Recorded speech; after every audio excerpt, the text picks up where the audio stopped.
Hi, John from York Bay Financial Partners, looking at investment markets.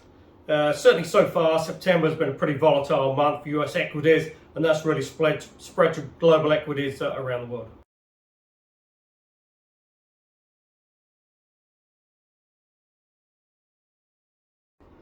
Now, really, it's been a pretty tough month. There's a lot of factors at play. But one of the main issues is that, potentially, obviously, as you head into the Northern Hemisphere winter, COVID cases are rising, and maybe some of the states are looking at sort of increasing restrictions again, and that's obviously going to hit growth a little bit.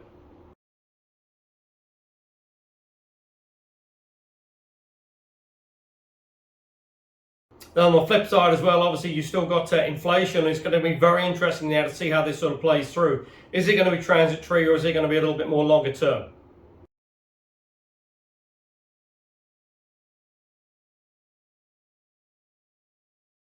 Because certainly looking at the 10-year at present, that's back at just above sort of 130. Potentially that's sort of bottomed out now in July and around that 110 level.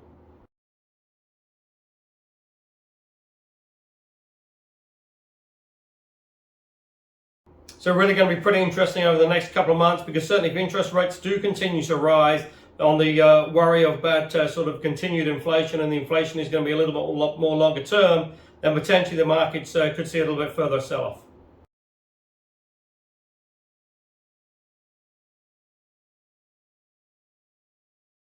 But if, as many analysts and economists are predicting, that interest rates do start to fall a little bit, then potentially this was just a little bit of a sort of correction, that sort of 5% correction you get every once in a while.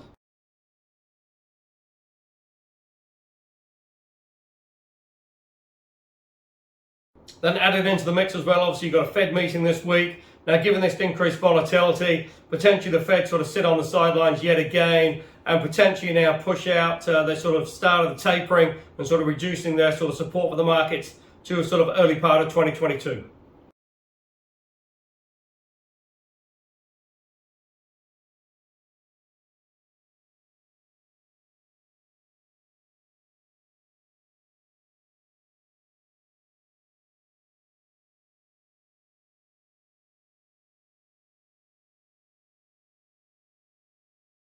And then just for good measure as well, obviously you've got the debt ceiling debate taking place as well. They need to increase that to keep the US government running.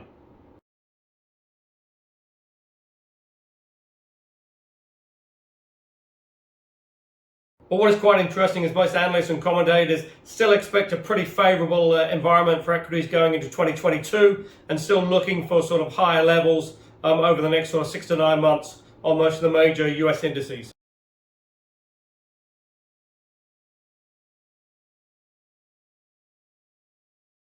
Oil's still holding around $70 a barrel, and it's just very interesting to see how it trades as we sort of head into that Northern Hemisphere winter.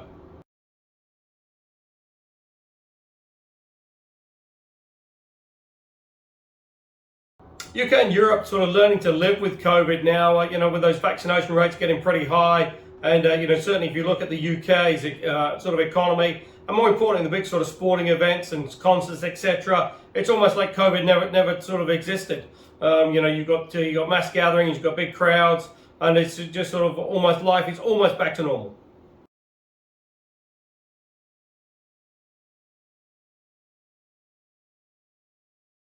That is all on the back of the very high vaccination rates and sort of levels pushing through. But certainly COVID hasn't disappeared, it hasn't been eliminated. You're still getting cases coming through, but certainly the hospitalisation rates are way down, and also the death rate is well down as well.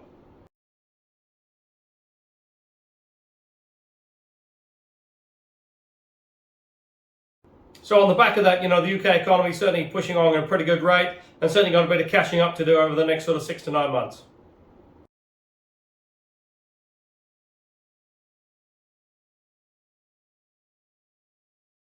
Now a little bit closer to home in Australia, again, sort of really ramping up those vaccinations, and it's really getting to a almost a sort of turning point now, where potentially sort of the next sort of 3 to 4 weeks, New South Wales looks at reducing some of the restrictions as those vaccination rates get above sort of 70%.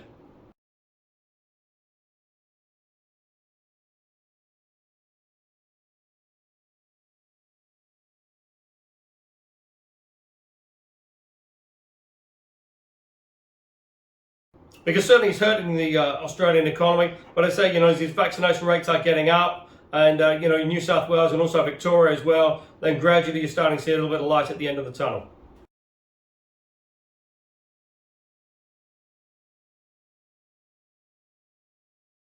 Potentially as well, Australia even talking about potentially opening up the international borders in early part of 2022.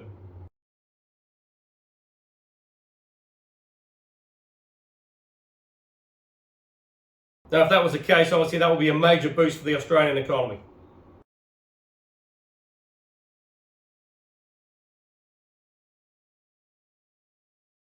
Now, here in New Zealand, the government is still pursuing an elimination policy for COVID. That's certainly drawn a little bit of criticism and sort of controversy, because certainly most of the other sort of big countries that have gone through the COVID crisis really view that elimination is impossible.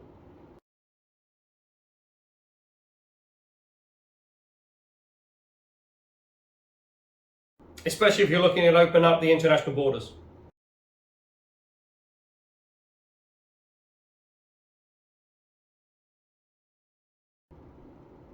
Now, Auckland's just coming out of its longest lockdown. It's been level 4 for just over 30 odd days. That's come down to level 3 now, which does open up a little bit. Construction certainly gets back to work, and that will certainly help the supply chain, as many of the sort of goods and materials do come through Auckland to get distributed to the rest of the country.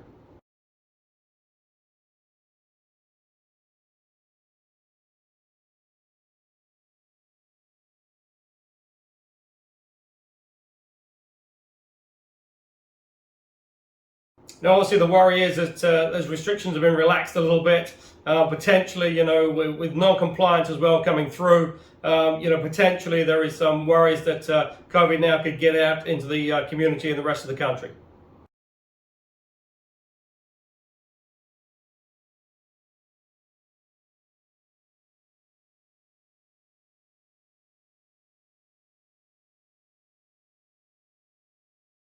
And if that was the case, the government would then face a very tough decision, because they've come out and said they're not going to go back to a level 4, but also as well the vaccination rates aren't high enough yet to have any sort of herd immunity out there.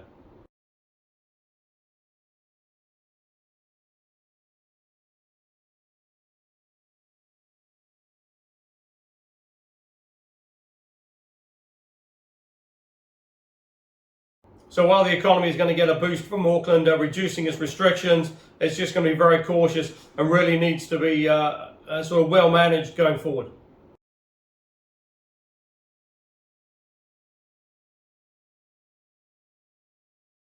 And again, this latest COVID scare, what it has done is sort of push back any intervention in terms of interest rate hikes coming from the central bank.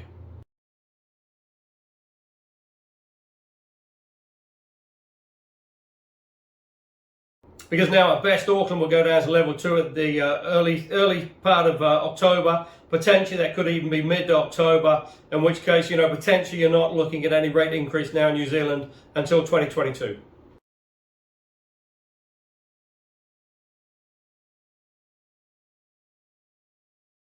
Because certainly the New Zealand economy was pushing along at a pretty good rate before the latest COVID outbreak. The June GDP was 2.8. That was a pretty strong number. Most analysts were expecting a number sort of just below 1%.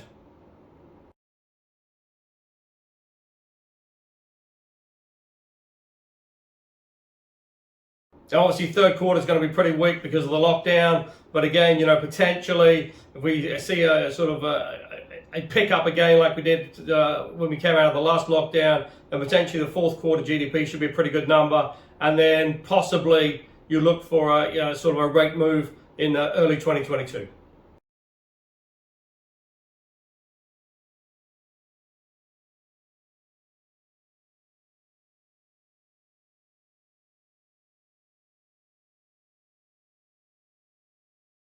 So obviously on the back of that, it is pretty tough out there for investors looking for income, because certainly bond rates and TD rates still are pretty low. But if you are looking for income, there are plenty of alternatives available, and go to the website www.bayfinancialpartners.co.nz for lots of interesting articles, and we look forward to speaking to you soon.